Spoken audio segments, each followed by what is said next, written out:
Hi there, good to be with you today and welcome to Cruising with the Stars with me, Debi Jones. Now today, I have such a familiar face to countless of millions of people sitting in the studio with me. He is Bruce Jones, wonderful actor and better known, for good or for worse, as Les Battersby from Coronation Street. Good to have you in here today. Hello, Deb. Hello there. Has the Les Battersby been a bit of an albatross around your neck, or do you look back with affection on the character? Oh, I look back with fond memories on Les. I mean, I enjoyed playing him. I was lucky enough to be doing a film with Bob Hoskins when I got the call. Wow, which film was that? It was 24/7, Shane Meadows. Right. And I was in Nottingham filming that. When my agent phoned me and said, "Gennard, I want to see you Friday night, 6:30. Yeah. I said, in the morning? He went, no, at night. Yeah. So we managed to let Shane, we'd got the filming done in the morning. With Bob, I had to do that filming. And then I got the afternoon train into Manchester, went to the Gennard.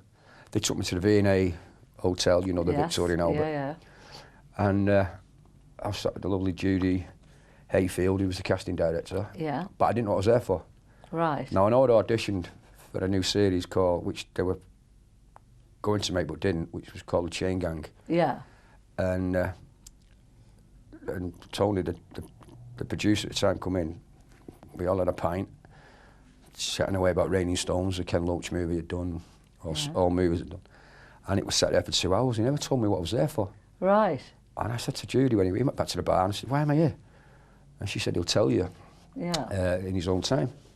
I said, it's the Chain Gang, isn't it? She went, no, he'll tell you. And I sat there, and a couple of hours later, I said, excuse me, I've got to go back to Nottingham. Why am I here? And he said, then he told me about this family, this dysfunctional family. Yeah. And I listened to him, and I sat there, and I thought, well, God, they sound absolutely horrendous. And I said at the end, where are you going to put this family? He saw it went, Coronation Street. I went, excuse me, where? Yeah. He said, Coronation Street. I said, I'm going. Yeah. I'm going. No, I'm not doing that. Did you not have any desire to be in a soap then? I'd always wanted to do Coronation Street since the day it started. I remember it starting in the 60s. I used to watch it with my grandmother, you know, in the old black and white days. And I always said one day, I'm going to be in this. Yeah. And but as that family at the time, no, I thought, you're going to be the most hated people on the planet. Yeah. You know, you're going in Coronation Street, most iconic soap in Britain. Yeah. And eventually, they talked to me, and I said, okay, I'll do it. Yeah. But we're going to be the most hated family in Britain, maybe the world, you know. But your character, Les Battersby, was not a bad man. He was just really thick and selfish. He was dense. Dense, totally dense. He was one of these guys just plodded along. Yeah. Every other day was his hour. So you wouldn't be hated. It's the women that are the sort of bitchy, witchy women that are hated.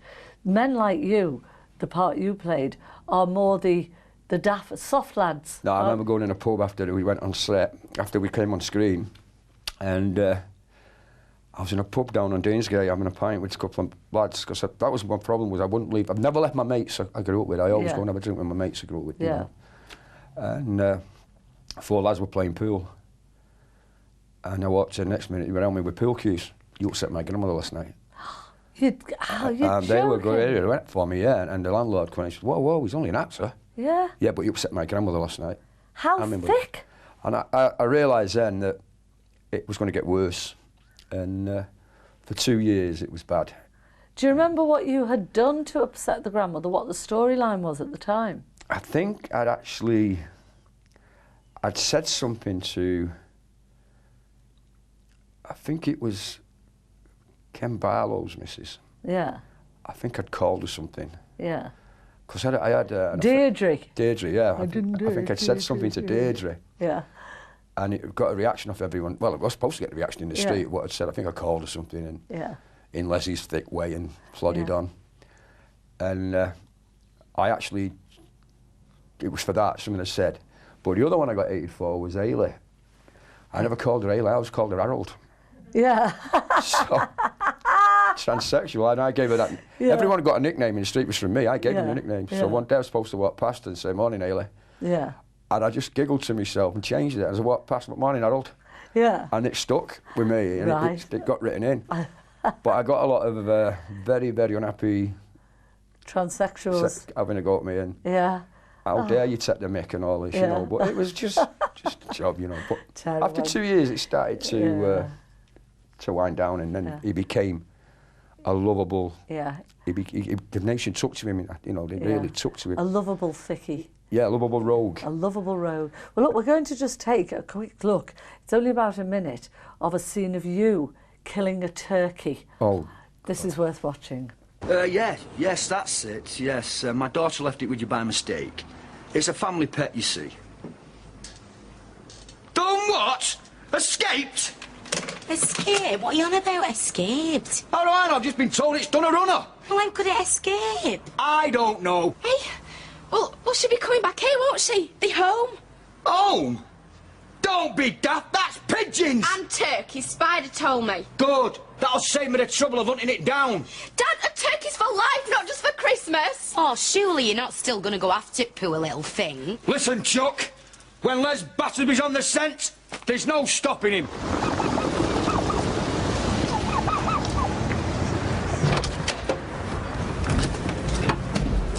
I'm coming with you! What do you think you're doing? We've got to find Teresa! Right. Hurry up! Well, if we find this thing, you leave it to me. Do you understand?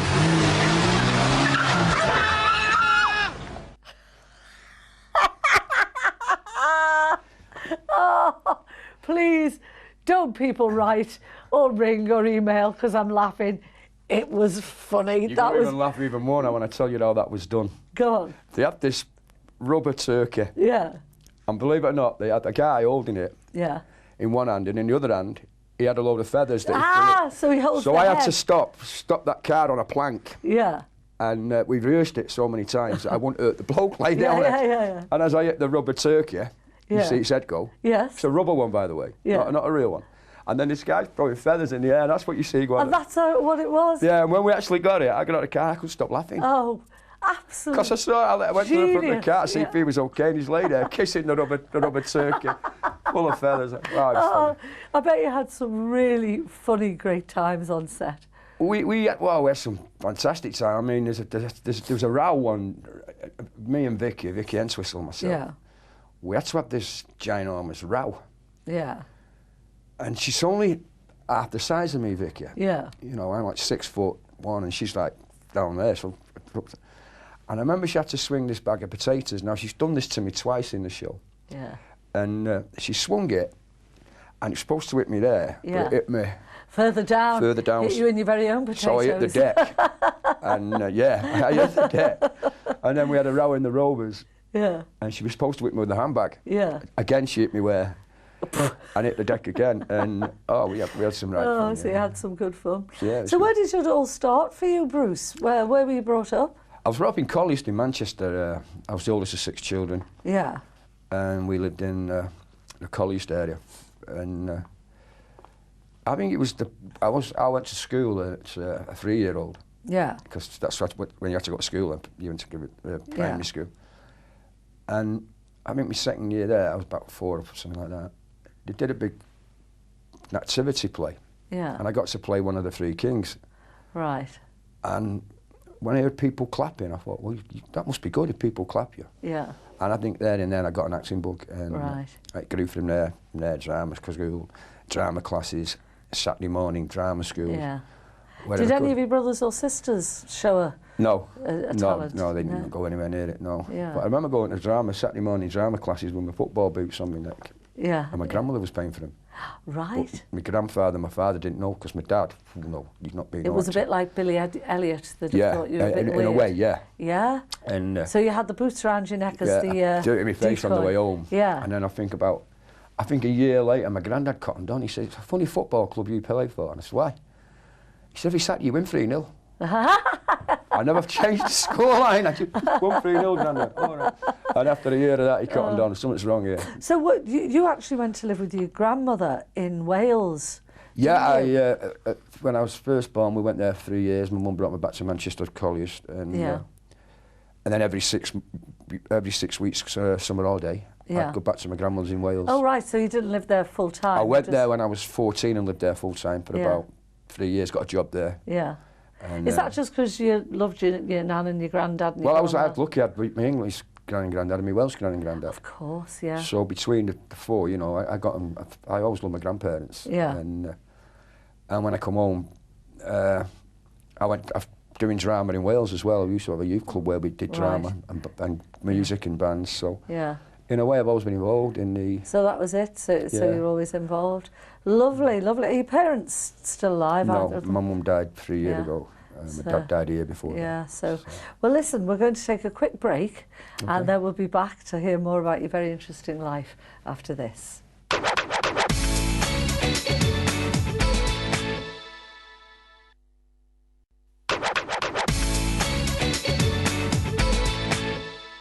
Hi there. Today I'm chatting to actor Bruce Jones, who's had a very colourful life. We've just seen a little scene of when he played Les Battersby in Coronation Street, killing the turkey accidentally in the car. Very, very, very funny indeed.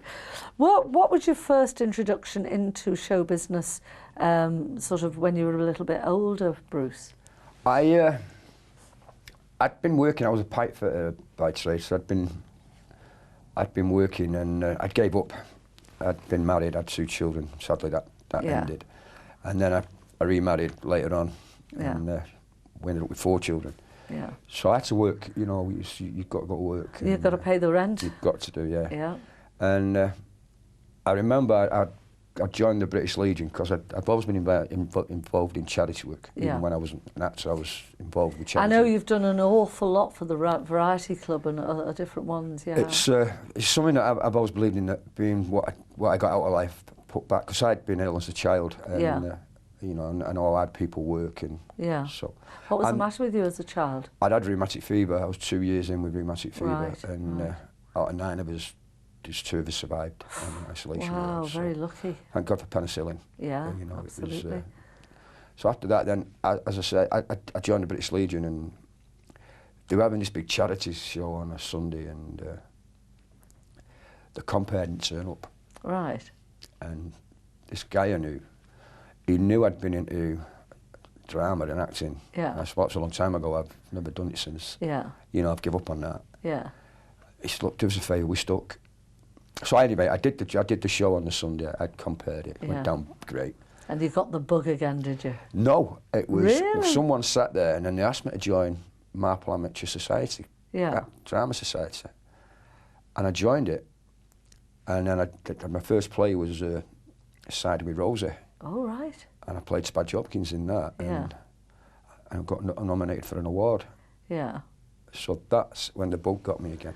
Right. So I did 3 or 4 more plays. Then I joined Stockport Musical Opera, you know, Amateur Operatic Society. I did 2 big musicals with them. I was up then. So and you can sing as well, can you? Yeah, I did. Because didn't you form a comedy duo at some point in your life? Yeah, it was at one of the shows at Stockport Amateur Dramatics that I met Eddie Clark. Yeah. Now, we'd both had dreams of... he was a great singer. Yeah. Eddie was an absolute... Bit like Ryan Dior. Ryan Dior's got a voice. Yeah. He was a good friend of mine. Yeah. Eddie's got a voice. Yeah. And we decided to form this comedy double act. So we'd rehearse in my kitchen or his kitchen, whatever. Yeah. I'd write the jokes or I'd send off the jokes and pick the best or rewrite them and change them. Yeah. So we decided to do it in a way where I'd come on stage with no clothes on. Oh dear. just a towel. I'd walk in through the back end of the auditorium and come down the audience shouting, Eddie, Eddie, you know, stop, stop. I'd pick the roughest place where we're at. I'd just come through there and that'd get a laugh anyway. I mentioned this place and they'd mug me, took all me. I'd end up on stage with just a towel. Yeah. And we'd start bantering there and he'd be singing Atmosphere or What an Atmosphere and I'd interrupt it. Yeah. And then he started telling me, going mad at me, get off here and I want you coming back on here looking like Jack Jones. Yeah. You know, all smart, black suit, everything. Yeah. You know. All gorgeous. And with him ranting and raving, the idiots lost it, like I was the comic bit. Yeah. And I come on in a Scotch kilt, all the bagpipe, the full Scotch regalia. Yeah. What are you doing? You've just someone to come on like Jock Jones. Oh, Jock Jones. So then we'd start doing, that's how we did it. Yeah. And the reason we were doing it was to get our equity cards. Ah, right, because you had to have equity cards in those days. To this days. Because you actually got your first big break in a Ken Loach film, which, did you not? Yeah, well, I'd been doing bits and pieces. I'd been doing bits in I did Band of Gold.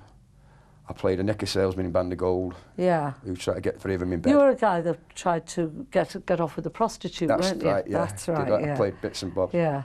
And then I got a call off my agent. I'd done a commercial. I'd done 6 commercials. For who? Or different ones? Oh, different ones. But the last one I did was for Ken Loach. Yeah. He was directing it. It was about Viakel. Stuff you clean your toilets and showers. I've heard of that, Viakill. You don't think that a famous director like Ken Loach directs toilet cleaner, do you? Well, quite a few do it from the movies. Oh, so, right. I didn't realise that. And we'd gotten so well that he said, once we'd finished the commercial, he said to me, "You'll be hearing from me again." I said, "All right, thank you," you know, and I went away. And I'd done another commercial. I did the British Meat commercial. Yeah. Then I was doing bits and bobs in other stuff, you know. I did bits and bobs in Brookside. You had a little bit of a part in the Full Monty as well, didn't you? Yeah, it was later on. Yeah. And then I got the call for Ken, and I had 6 auditions with him. Yeah. I had to improvise with all other actors. And he picked all the actors he wanted.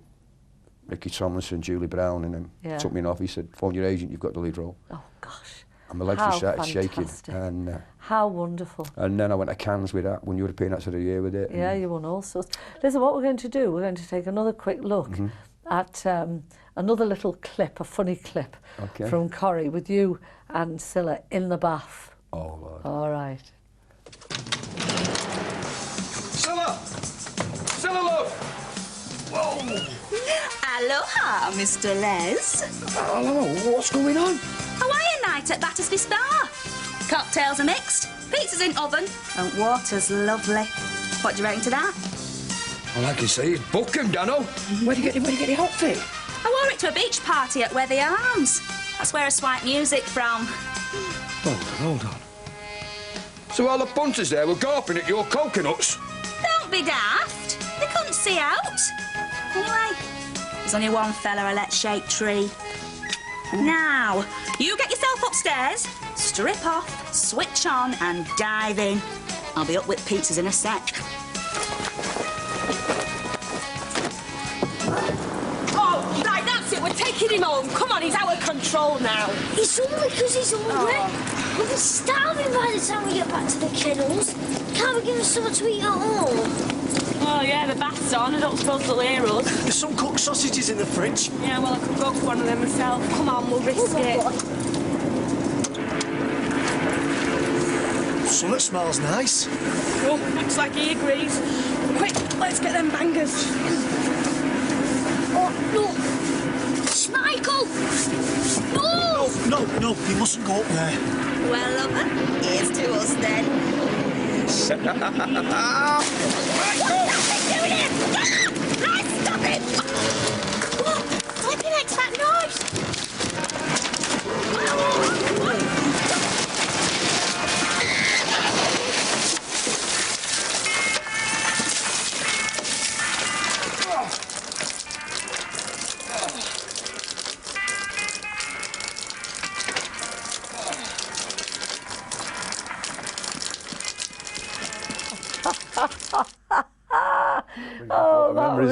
That was absolutely brilliant. What a gorgeous dog. He's absolutely brilliant, no doubt. That was wonderful. You look almost as if you and Scylla sort of had a genuinely affectionate, I'm not accusing you of having an affair or anything, because no, you didn't, but you had such a great relationship.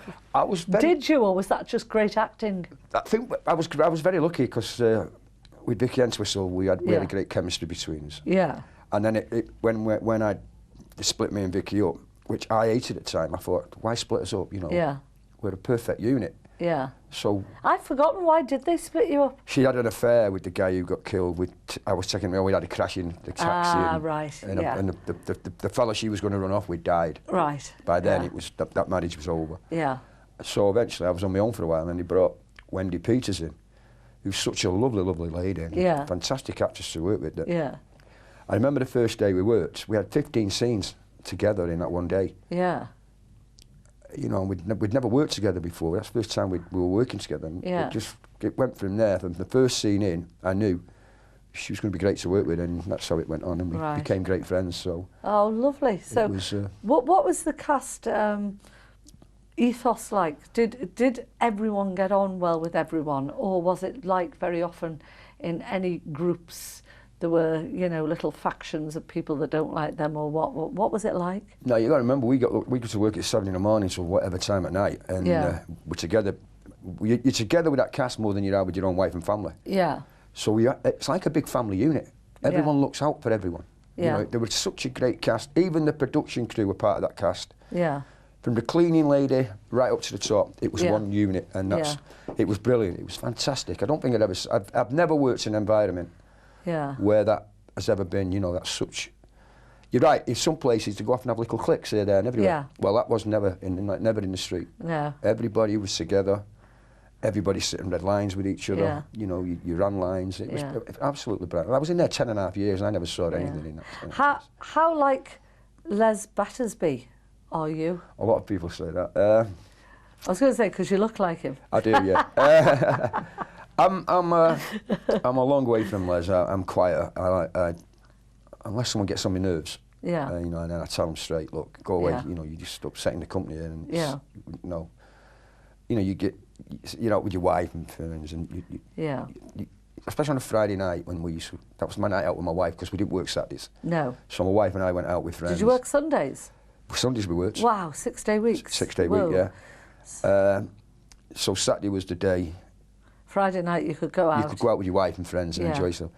But because of Les, it was like, my wife used to get fed up with it, you know. Right. Because people, can you autograph? Can we have a photograph? So you're up and down. Yeah. Well, to me, that's part of my job. So. Yeah, and you can't really bite the hand that feeds you. No. Because.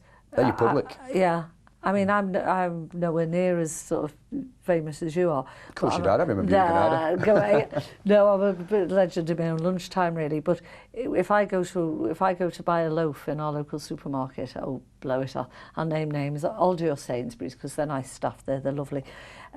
It takes me a good, half an hour to get a loaf, because people want to stop and have a little chat. And how are you doing? And it's very flattering. It is. And it's very nice, and you wouldn't want to be rude.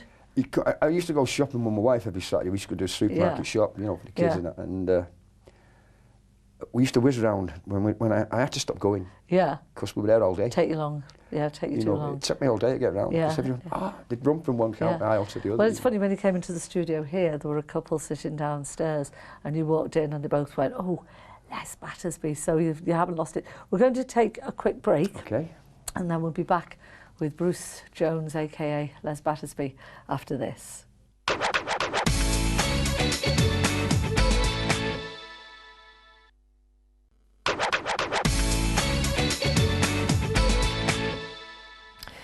Well, welcome back to you. Today I'm chatting to Bruce Jones, the actor who's very well known for being Les Battersby on Coronation Street, but he's done so many different parts. He really has done extremely well. Just before I go back to him, let me remind you about these. This is the Guide to Family Cruising and the First Time Guide, Family Guide to Cruise Holidays. Very useful little brochures. If you'd like a copy of one, you can either call us on 0871 423 4444 and we'll send you them free of charge. However, the calls cost you 10p a minute from a BT landline, and obviously the other networks and mobiles, they'll vary. The best way to do it is get on your laptop, get on the internet, www.holidayandcruisechannel.co.uk, and we'll send you them absolutely free of charge. Now, we've seen a couple of funny clips. What were did you ever have any real soul-searching, serious scenes to do that you enjoyed because it showed a different side to your character? Yeah, I think one was trying to teach young Chesney life, and then the other one was when he found out about the affair, Janice's affair. Oh, right. And I actually felt that because it really got to me, because you'd worked with someone for so long that the affair sort of meant... It meant more. Yeah, it meant a lot more, even though I was acting. It meant, and I remember... You felt betrayed on stage, on screen. Yeah, it was... I remember that she was telling me and she walked out and Les was stunned. I think this is when the country turned to Les. Yeah. Because I remember walking back and I hit the wall and I had to slide down the wall slowly. Yeah. With tears rolling down my face. Yeah. And then get on my backside on the floor. And it ended, that programme particularly ended with the camera on my face all the way through the credits. Right. And you could see it was Les crying his eyes out. Janice had left him. And were you crying? Yeah, really crying, yeah. Right. Yeah. Oh, Yeah, it's, Now, we're going to just show, you mentioned another thing that you remembered about teaching Chesney about life. the facts of life. And actually, you said before when we saw him, he's 6 foot now. He is 6 foot now. He's a big lad now, yeah. Yeah, so God he hasn't bless half him. grown up. But here's a quick, rather funny clip of you trying to teach him all about the birds and the bees. Does my mum know you're making me look at this? It was her idea. You see, Ches, there comes a time in a boy's life when he has to find out about, well, stuff in that. What stuff's that, Uncle Les? Well, first things first, don't let's rush into it. You look at the pictures. But I wasn't looking for, honest. No, what do you see?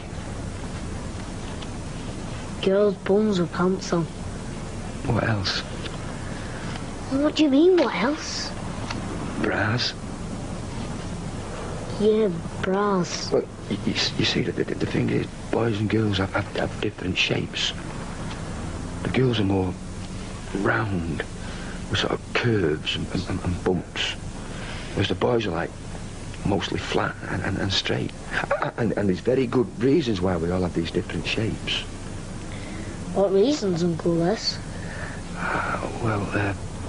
Do you fancy a can of pop? Yeah, all right. Go on then and get me a lager while you're there. That is absolute genius.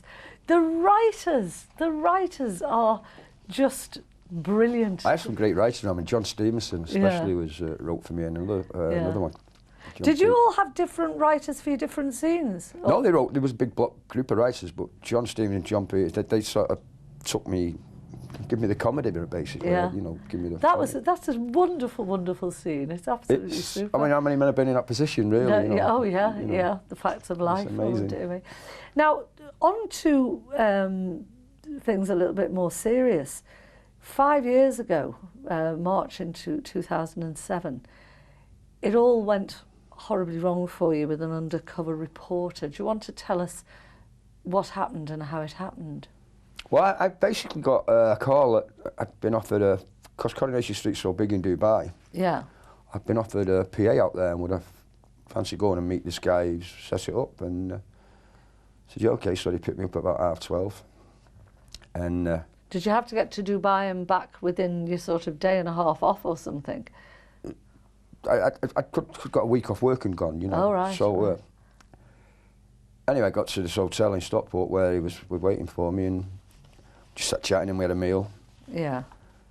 And unknown to me, started asking stupid questions. Asked me did I know Bernard Manning. Of course I knew Bernard Manning. He grew up in the same area as him, you know. Yeah. What was he like? He's a very funny man. Yeah. He said he was very racist as well. I don't know about that. I've never been into racism, so I wouldn't know. So I just know he's a funny man, so. And then he started, well, what sort of jokes did he tell? So I don't know, you know, just jokes. Yeah. And then he got me to tell one. So I tell you what sort of jokes he tells, but you know, I couldn't tell them. Yeah. And it went up from there, and then it started one question after the other. And can I ask you as well, because I have to, you have got documented that you've had a drink problem. Yeah, And then at that time with this journalist, I believe that, you know, the drinks were flowing and possibly you might have not been sensible enough. I was sensible all the way through. He said I had 19 pints. I can't drink 19 pints. Yeah. I've had it when I get past 5 or 6. It's me gone. I've got to go home.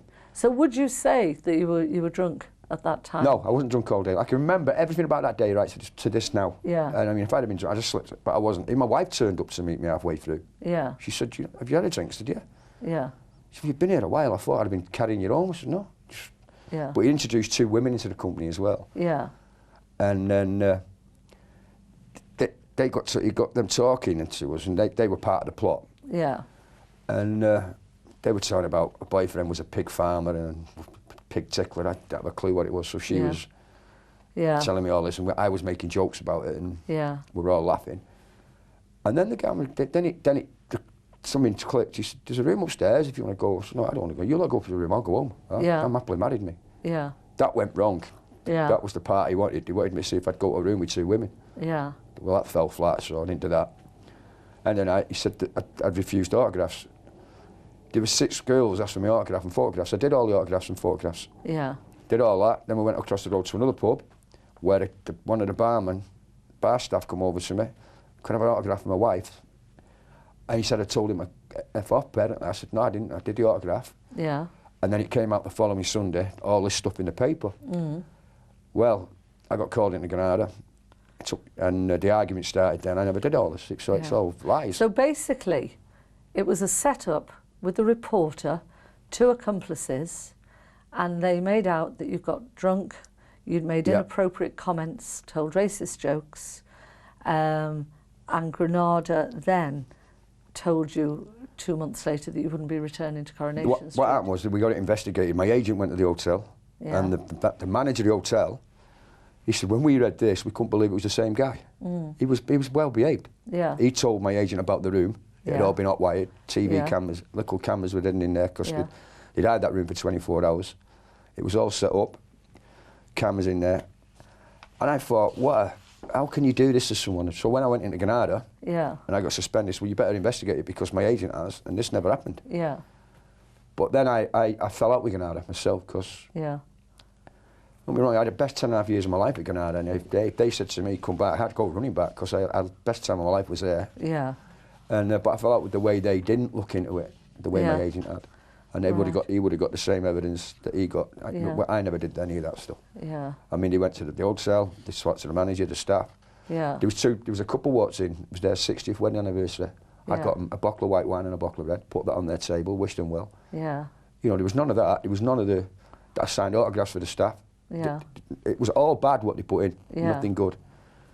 Was I spent £8,000 of my own money trying to sue the News of the World. Was any of what they put in the paper true?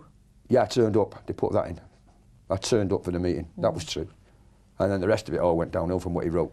So basically what you're saying is that it was a setup, which it obviously was, but it was your word against his, and he was the man from the press with the power of the press. Of the press, which hopefully now they'll lose.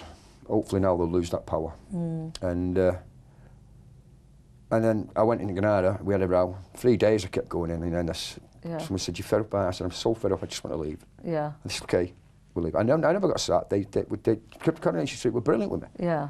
And they said I left on mutual ground, which I did. Yeah. And they said, "We'll pay your contract for the end of the year. We'll pay you." Don't worry. And so it was great. So the relief on me when I did come out was unbelievable. Yeah. But no, the production staff there and press, they're all brilliant people. You know, it was. And were the cast and crew of Coronation Street quite supportive to you when this all broke? Yeah, they were great. I still see them, and still going to have a drink with them, and you know. Now, when that happened, you then went through quite a period of depression, but you hadn't known you were depressed. No, I think I found out when I actually. It was a bit later on. I decided. My wife noticed something going wrong with me, and I'd sit in a chair all day, just look out the window. I wouldn't move. I wouldn't go in the garden, do anything. Didn't go out. Was this immediately after you left Granada? No, it was a few months later, about a year later down the line. So after Granada, did you carry on acting? What did you do with your life immediately after you left Granada? I had a rest at first, a good rest. Then I started doing bits and pieces, bits of films, guesting in other things. So the work did I was still working in pantomime and stuff. It was all right, but there was something missing. I think the 10.5 years I spent in the street I was beginning to miss it. Yeah. At first I thought I wouldn't. Well, it's like losing a family, isn't it? It was like, it's like your family's just died and you're on your own. Yeah. You know, my wife could see there was something wrong. And one day I phoned my mother, I said, I've had it, I can't carry on. Yeah. And I sat in a chair and I just wanted to die. Well, listen, what we're going to do, we're going to find out how you got out of that and some of the causes possibly that caused it. But first of all, we're going to take a 2-minute break.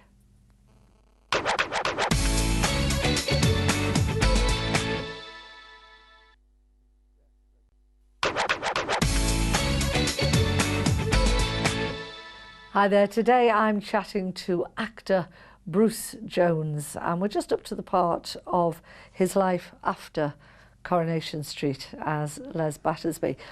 You got to the point, you were saying, Bruce, where you were just sitting there, you felt you couldn't go on, and your wife noticed the difference. Yeah, I phoned my mother. Where did you go to for help? My wife tricked me into going to see doctors. Yeah. And they got me in there, and then I had to go and see this other person, and then it got diagnosed I was suffering from depression badly. Right. And then I'd had to go and see this woman for like 6 weeks, every once a week. And she took it back to, I'd had depression since childhood. Yeah. And I didn't know it. I mean, if anyone's ever got that depression, speak to someone. Yeah. Because it will kill you. But did you sound like you had, while you were Les Battersby prior to that, did you have any inkling or any signs that you were depressed? No, I just thought I was fed up. You just had one of them days, you know what I mean? Yeah, so, but you see, what is the difference between if your life is going well and you are, you know, an icon in Britain, and you have a day when you're a bit fed up? I have those days. Yeah. Dan does here. We all do. When does that tip over into depression? Because it sounds to me like you were depressed after you left Coronation Street. That was the tipping point. I think after that newspaper report, I'd spent £8,000 on money trying to sue the News of the World. Yeah. But you need more money than that to sue one of the newspapers. Yeah. And I think with that, it was started then. Yeah. How could I get so tricked? Yeah. And why did people do that to you? Why would someone want to ruin your life? Yeah. You know, why would a man, that bloke, I mean, when I did the Piers Morgan show, Piers said to me, who was absolutely brilliant with me, Piers Morgan, Yeah. he said, if you saw that guy now, what would you do? I said, I'll tell you what, he wouldn't have a nose. Right. He would not have a nose. Right. And he said, well, there's a big queue for that nose, Bruce. I said, I know there is. Yeah. So it must have been then, because I'd been going, but you must learn how to fight it somehow. Yeah. And I think the reason for me was, don't sit at home. I'll go out with the lads to the pub. Right. And that's when the habit of the you get into a habit. Yeah. Because now you're not feeling depressed, now you're feeling happy. Because you're with your surrogate family. And this is when the danger point comes in. Yeah. You can't have the two, you know. And I ran away from what I should have not run away from. I should have gone to a doctor. Yeah. But my wife seen it coming. My wife saw it, and she actually eventually tricked me and got me to a doctor's. Yeah. But she did it just in time, because it was going, I'd had enough. The drinking wasn't helping. No. Being with my mates anymore wasn't helping. No. It just become like, the place to run to ran out. Yeah. I'd got fed up with that. Yes. Then I started looking for a pub on my own, where I could sit on my own. And just sit and drink. And sit and drink. And drink your way into oblivion so you don't in a way, get it out, you know. Yeah. But that doesn't work being Les Battersby. You can't be on your own. No. You know, No. so. And also, in October 1977, which I don't know how old you were then or what sort of, roughly what age you were, you made a bit of a gruesome discovery that did have quite a profound effect on your life. You were working on an allotment in Moss Side, and you found the mutilated body of a prostitute, Jean Jordan, who was a victim of the Yorkshire Ripper. Is that still fresh in your memory? That day will never go out of my memory. I remember going for the bricks to build the base for the shed we were building up on our allotment. Yeah. I'd walked over 5 times. Yeah. She'd been well covered up. Yeah. But when I went back the 6th time, there was a face staring at me out the bushes. Yeah. I looked down and there the body was. But the thing about that body was, whenever he couldn't kill, he went back and mutilated it somewhat. Right. So she was like the body he had to mutilate if he couldn't kill. You know. Right. So if he couldn't kill somebody else, he'd go back and do something He'd nasty. go back to that her. body and badly mutilate it. That's why it was never found till he uncovered it. It was someone that had found it. And I was the unlucky guy who found it.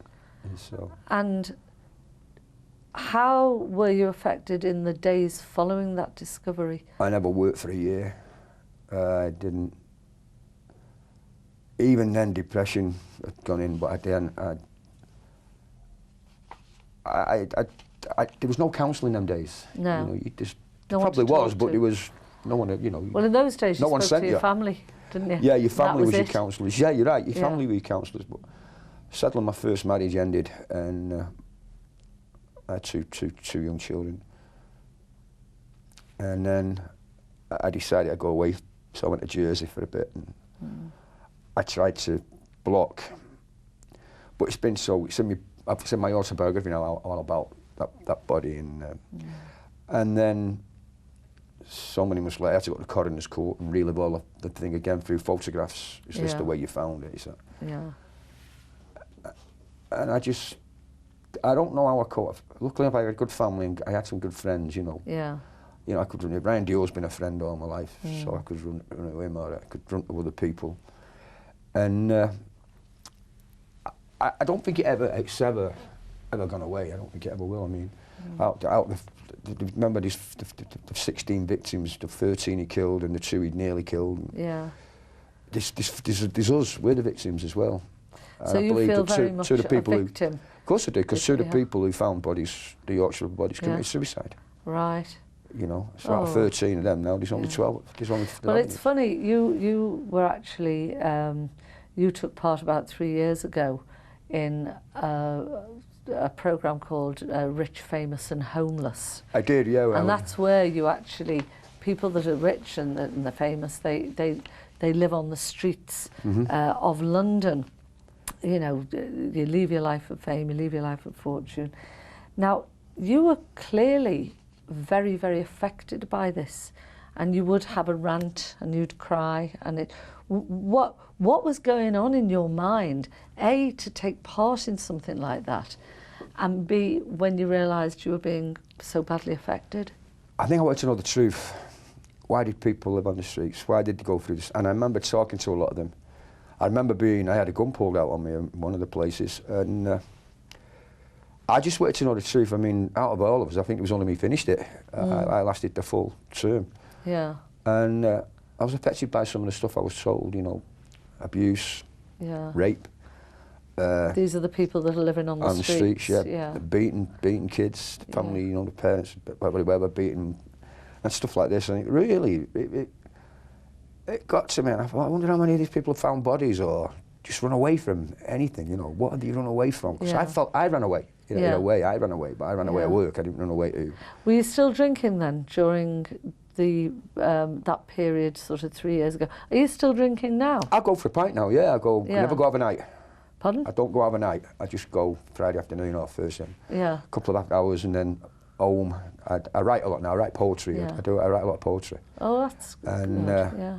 And are you in you're in a relationship? Yeah, I'm still with my wife? Yeah, I'm with my wife. Yeah. You know. And do you feel that the monkey of alcoholism is off your back? Did you ever do anything like join Alcoholics Anonymous or some sort of programme? Yeah, I went on a programme, and I never needed drugs, because a drink to me is like socialising. It's now I just go out in afternoons, a few pints with the lads if they're there, or then 3 or 4 days I might not go out at all. I just stay in and write. So you've got it under control. Yeah, you don't need to drink every day. No. I can stay in now 3 or 4 days. And, but I spent a lot of my time doing charity work as well. I've done so much charity work that I am proud of. I've got the Silver Heart, the big Silver Heart Award from me. I know you've raised absolutely so many millions of pounds through. Now, it's what are the particular charities, the biggest ones that you've been involved in? The biggest one was Variety Club. The Variety Club of Great Britain. I've done various ones. I did one for a little girl in Wales called Charlotte Speedy, we needed six months to get £150,000 to get her to America before she died. We raised that. Ryan Dior did a lot of work on that for me. All the Coronation Street stars did that. Other people came. It was, we had all sorts. And then I spent a year on that, got the money, got her fixed. Yeah. Then I did, I've just finished nearly 3 years on asbestosis. Oh, right, a charity for them. I do awareness of asbestosis, because people, and years ago, you were never told you had it. It was always something else. No. And people were dying without getting their just rewards for it. And the work the nurses do for these people and everyone around them. So that I've just finished working on that. I've got one more thing to do for that. What are you doing now professionally? I've just done panto, Which panto did you do? I did Captain Hook. I played Captain Hook. Oh, brilliant. Where was that? Which theatre were you In at? Boston, in a lovely place, Boston in Lincolnshire. Yeah. Lovely people down there. Absolutely brilliant place. Yeah. I've just done a couple of movies. In fact, I'm filming tomorrow with Darren Wharton out of Thin Lizzy. Oh, right. What are you doing? He's just written a movie, so I play a detective in it. Yeah. And I enjoyed doing it as well, so I'm filming on that tomorrow. I've just filmed in Wakefield on a film. I've just done a thing with a company called Gritty's Productions called Down Our Way. Yeah. So do you find, since the trauma of losing the work with Coronation Street, and then, you know, the dive into depression, alcoholism, you're truly out of the other side now, are you? Yeah, I am, yeah. I'm proud of it as well. Yeah. Well, you should be, because it's a very, very hard thing to follow. What about, you know, do you find that you are not as affected now, work-wise, by leaving Coronation Street? Because I know you say that it was mutual and you left, and I totally believe you.